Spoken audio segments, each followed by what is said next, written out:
In today's video, I'm going to teach you how to add audio or sound to in Figma Embed Audio in Prototype.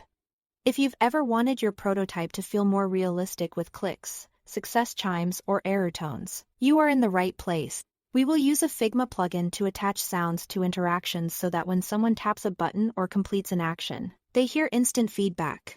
This approach is simple, fast, and keeps your design file clean. Start by opening your design in Figma.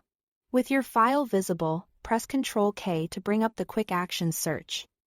This is the fastest way to find features and plugins without leaving your canvas.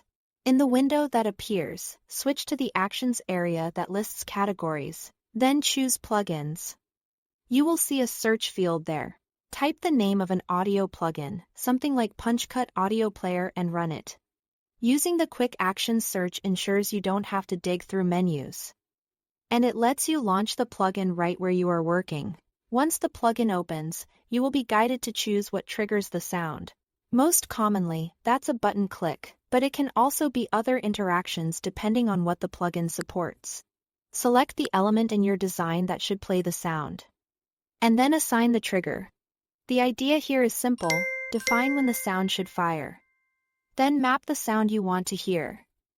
For the sound itself, you usually have two choices.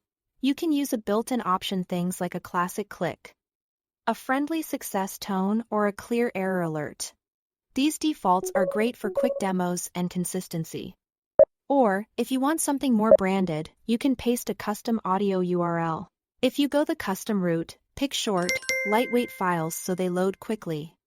And use a reliable, publicly accessible link that starts with HTTPS to avoid playback issues. Keep volumes modest and sounds brief so they enhance the experience without distracting from it. After you've mapped the trigger and picked the sound, your setup is complete. The next time that interaction occurs in your prototype, the sound will play right when it's needed, reinforcing the action and making your flows feel polished. If you are comparing multiple sounds, swap between options in the plugin until the tone matches the moment. Subtle for clicks, upbeat for success, and clear but gentle for errors. And that's all to it. Thanks for watching.